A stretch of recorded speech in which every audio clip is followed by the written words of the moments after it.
Alright everybody, it is Lookback time again, and we are looking at Tony Hawk's Pro Skater 3. And obviously, as you can tell by the opening screen, this is not the PlayStation 2, it's not the Xbox, and it's not even the GameCube. We are looking at the PlayStation 1 version of this game.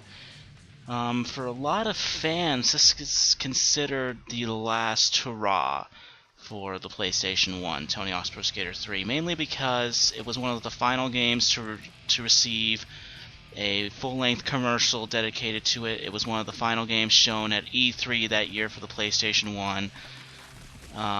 At this point, the PlayStation 2 had released, and the PlayStation 1 had slowly begun to phase out.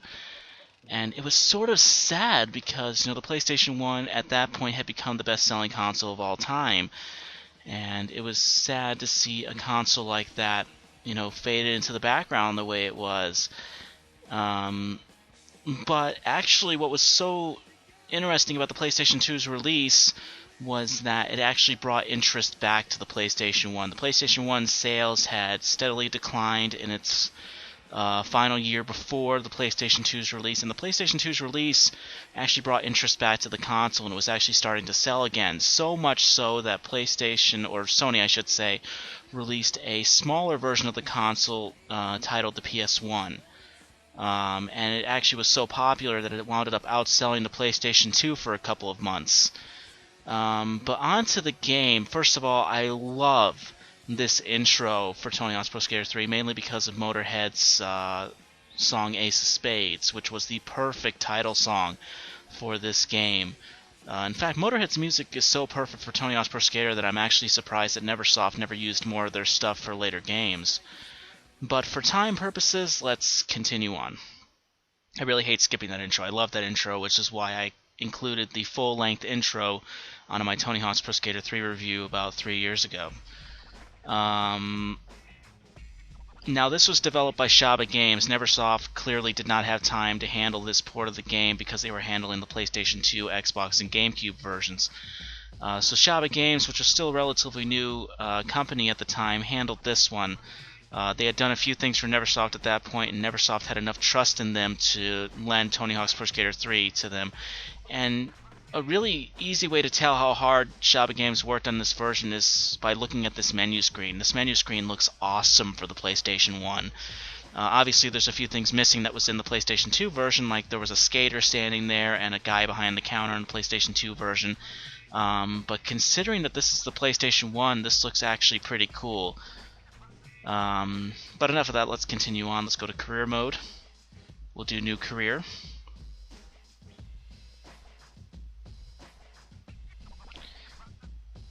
And we'll choose Tony Hawk for time's sake. I don't want to go to the skaters here.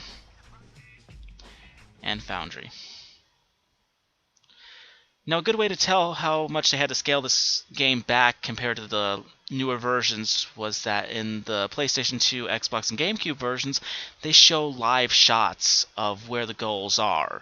Like for Skate, they show where the S is, the first letter is, they show where the hidden tape is, where certain missions have to be done.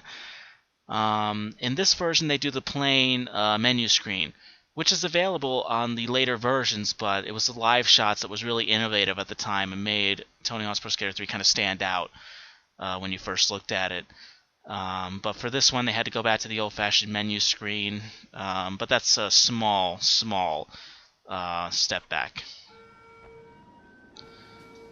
Now, from the naked eye, this looks no different than Tony Hawk's Pro Skater 2. It's running off virtually the same engine as Tony Hawk's Pro Skater 2, and looks very much the same. There's a few things different. The first thing that you might notice is that the environments do not look as good as they did in Tony Hawk's Pro Skater 2, mainly because these environments are much bigger. They're very much bigger in scale and bigger in overall size. It doesn't seem that way when you first look at the game. Like, you look at Tony Hawk's Pro Skater 2, it had some big levels as well, like the school and all that was big. But with this game, what makes these levels so much bigger is that they're actually sometimes multiple stories. to these levels. Like, there's actually a walkway above us in this particular level, the Foundry. And you go to the later levels like Los Angeles, I think it has a point where you're like several stories up in this elevator. So there's actually much more to these levels than what you first see. And it's that makes these levels kind of stand out, and what makes them kind of challenging to put on the PlayStation 1. And also kind of the step back here because of the game's overall size. The frame rate is not as good. It's very jumpy. It's very shaky when compared to Tony Hawk's Pro Skater 2 or 1. There we go. Yeah, we're doing pretty good as far as the missions go.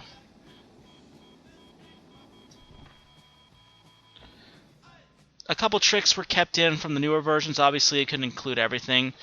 The Reaver, I know, was kept, and the Cannonball. The Cannonball is my favorite trick. It's the simplest trick to pull off. All it is like right on the D-pad and O or X. I can never remember as I'm pressing it. I do it so instinctively that I forget what buttons I'm pressing. But let's return to level select, and we'll go to Los Angeles.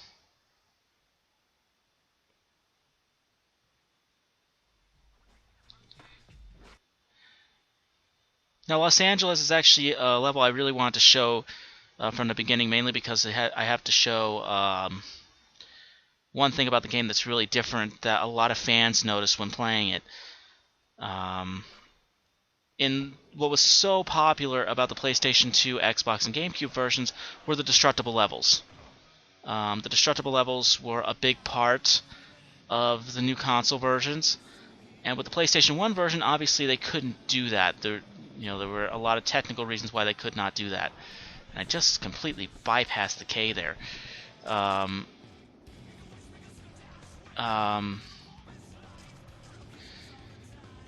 But if you look really close, the bridge that you destroy in Tony Hawk's Pro Skater 3 on the PlayStation 2, Xbox, and GameCube is already destroyed. And I'm trying to get a view of it. There. You kind of can see it. The draw distance is not as good as the PlayStation 2, so it's a little bit iffy as far as view goes. Let's crash through this, just for fun. Hopefully I can get the airport unlocked. Let's see.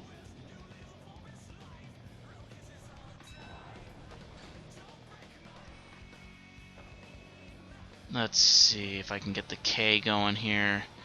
If I can get the skate, I might be able to handle the rest. Skate's always the first thing I go for when I play this, mainly because it's usually the easiest to get. If we can't get the airport, it's fine. You know, we still got a nice sense of what the game looks like. I do like the sparks that they added onto that power line. That's actually a really cool accomplishment for the PlayStation 1, those sparks. And we're not going to get skate on time. I might. Nope. Tried.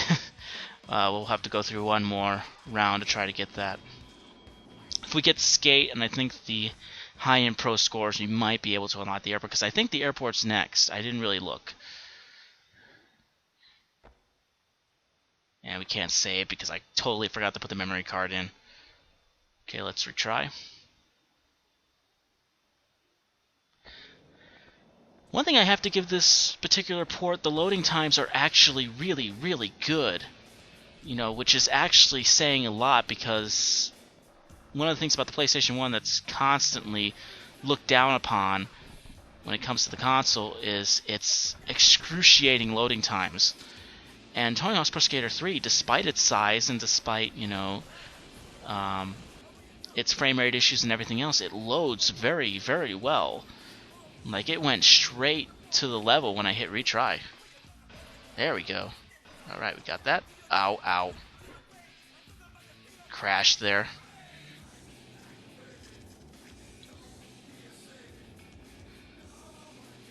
Okay.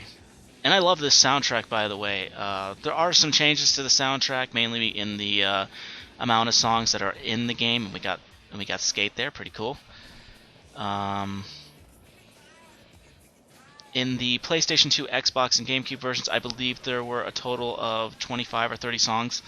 Had to be lowered down to the traditional 11. That were 11 was the number for the previous two games. Mainly because, you know, that's all the PlayStation 1 can hold after the game's fully developed onto the disc.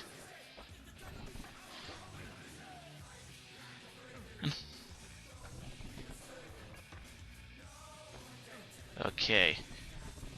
I try to find a half pipe to go off of here so I can work on the scores, but this half pipe is tiny, so it's kind of tough to work with.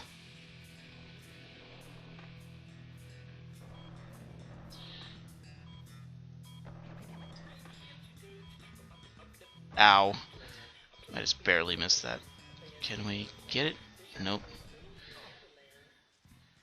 Well, we got Skate, we got that.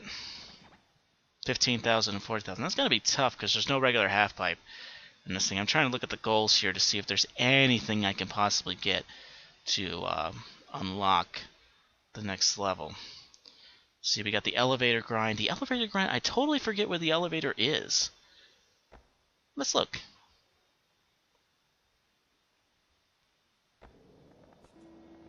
See if we can find the elevator. It's obviously been a while since I played this. I honestly have not played this game since I did the review. Let's see.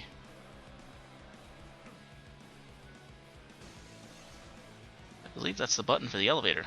I think. Oh, God.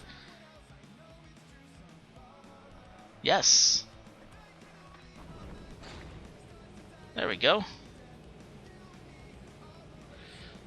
Alright. Now, from a development standpoint, there were a lot of rumors concerning this game on what consoles it would actually be on. Let's see if it... Ow. Ow, ow. I'm trying to make this freaking grind. Let's see. Let's see if we can make it. I'm not the greatest grinder. Nope.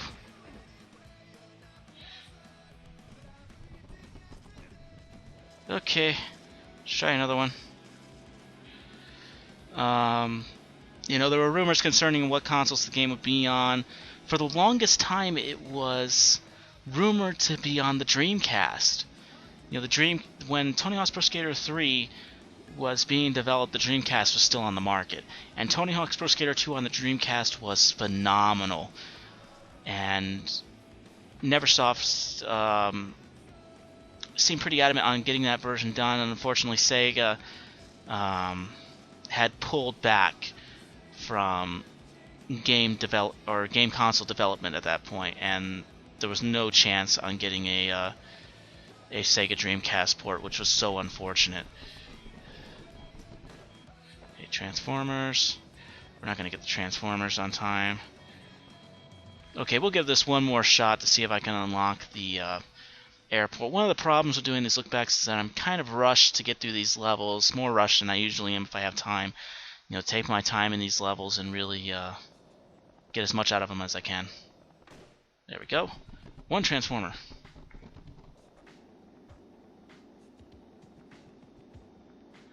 And the second one is over here. Okay, if I can actually make it in there. Obviously, one of the big advantages to the newer consoles of Tony Hawk Pro Skater 3 was that Tony Hawk and the rest of the skaters move so fluently. They don't move quite as fluently in the PlayStation version, obviously. They moved very fluently in the Dreamcast version for Tony Hawk's Pro Skater 1 and 2, which is what separated that particular port from the PlayStation and the N64. Which, the N64 version was actually the last N64 game. That was another sad story, unfortunately. It was the last game released on the N64. That was another console that saw its end at this point. Okay, there's the next one.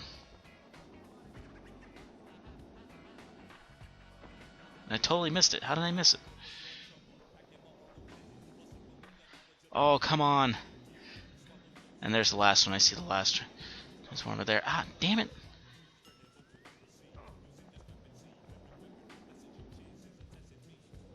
I'm really starting to miss the fluent movement of the PlayStation 2 here, as much as I love this version. Because I can't turn this character as well as I could on the newer consoles.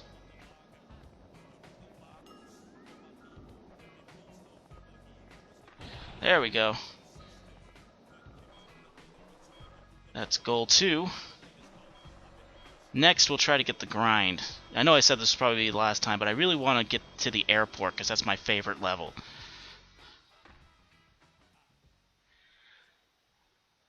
Okay, we got that. No, don't save. Okay, let's try this one more time. And grind the electric rail.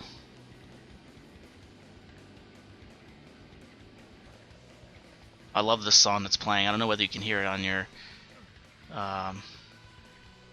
end, but I love this song. In fact, I love it so much. I have a special CD made for just Tony Hawk songs that I listen to in my car, and you know, the first 3 games are my favorite soundtracks. I think the first 3 soundtracks are the peak of the music on Tony Hawk. Okay, here we go. Yes! No! We were so close. Is that the electric wire? Let's see. I think we can wall ride up there. Nope. It's worth a shot. Let's try the elevator again. Good lord. I've never had this much trouble before.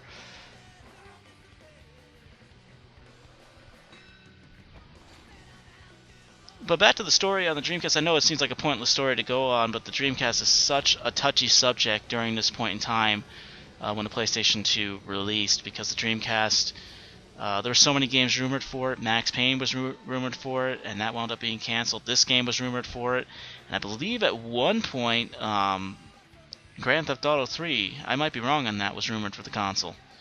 You know, all was rumored because Grand Theft Auto 2 had released on the Dreamcast. But none of this ever came true because of Sega's pulling back, which is sad. Oh, we had a bad start there. Yep. Oh well.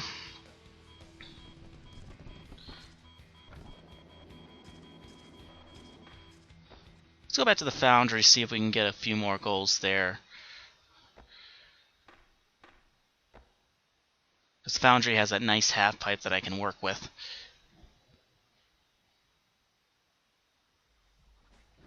Oh, it's Rio de Janeiro that's next. In that case, I really don't want to continue on, but yeah, with the PlayStation 1 version, it's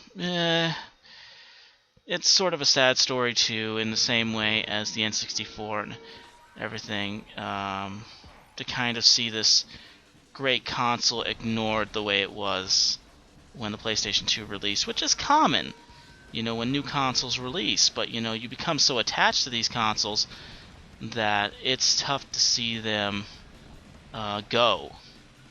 And the PlayStation 1 had a silent bow out, or in a way, its bow out of the of existence was very silent compared to the N64 and the Dreamcast. Even the Dreamcast, you know, kind of left without warning. And with the PlayStation 1, after the release of Tony Hawk's Pro Skater 3, it did a couple of smaller first-party games, and Tony Hawk's Pro Skater 4 eventually released onto it as well. And that was it. That was it for the console, and I believe a couple more Madden games released on the console as well. And then it disappeared. In fact, there were some later games that released onto the console that a lot of people didn't hear about. Like, there was actually an Austin Powers pinball game that released as late as 2003,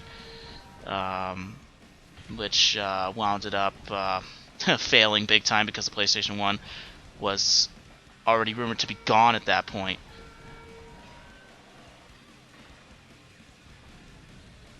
We're trying to get the 6 score here. I'm not doing too well. One of the things about these games is that if you bail once, you're most likely not going to do as well as you had hoped. Actually, we might get it. We did. We got it. Oh, the pro score was 25,000. I was wrong on that. Let's see. No, we didn't get it. We'll end it there. Because I don't want to keep you guys for too long. I know I seem to talk about random things, but you know, this game was kind of the in-between point. You know, it was in between the death of the PlayStation 1 and the life of the PlayStation 2. The PlayStation 2 had already been on the market for a year up to this point, and let's go to the... Oh, damn, I hit retry. I didn't mean to do that. I meant to go back to the main menu. Quit. No. What was so interesting about, you know, again, this is kind of in between point of the death of the PlayStation 1 and the birth of the PlayStation 2. Even though the PlayStation 2 had been out for a year up to this point, the PlayStation 1 was still going strong. Like I said, the release of the PlayStation 2 brought interest back into the console, and the console was selling again. And Tony Hawk's Pro Skater 3 was very much a part of the PlayStation 1, even though it was not an exclusive to the PlayStation 1. You know, it released on the Dreamcast, released on the N64, but for some reason the series becomes so beloved on the PlayStation 1, and many fans, and we're going into demo version, and many fans, you know, did not want to switch over to the PlayStation 2 right away. This was, the PlayStation 1 was so beloved, and it was hard to let go, and Tony Hawk Pro Skater 3 was very much a part of that generation as much as any other game, any other big game like Metal Gear Solid and all that stuff. That's how big Tony Hawk was at the time. And it was sad. I really hope I can get my hands on Tony Hawk's Pro Skater 4 again, because I really want to do a look back on that, because that's a review I didn't feel I gave. I really feel I didn't give the game enough justice. You know, with the review I did for Tony Hawk's Pro Skater 4 on the PlayStation 1. You know, I went into such detail with Tony Hawk's Pro Skater 4 on the PlayStation 2, Xbox, and GameCube that I really didn't do much for the PlayStation 1. And I really hope to get my hands on that game again and really give a more elaborate review. And we're getting a look at the airport here. We got to look at it, and you'll notice one of the visual differences between the airport. The airport looks great on the PlayStation 1. It really does. It's full scale. It's just as big as it was on the PlayStation 2, Xbox, and GameCube. But you can't see the outside. That was the thing I really liked about the PlayStation 2, Xbox, and GameCube versions, that you got to see outside the windows of the airport, which I thought was really cool. But really, that's it for Tony Hawk's Pro Skater 3. Again, it's you know, one of the great final games that released for the PlayStation 1. You know, it's to me, even though it has frame rate issues, the graphics are not quite up there with Tony Hawk's Pro Skater 2. It's just as good to me, and I love Tony Hawk's Pro Skater 3 on the PlayStation 1. It's probably one of my favorite skating games on this particular console. But yeah, that's it for now. I'm so sorry. I know I rambled on random things on this, but you know, I can't help it on these lookbacks. But that's it for now. Thank you so much for listening, and I will see you next time.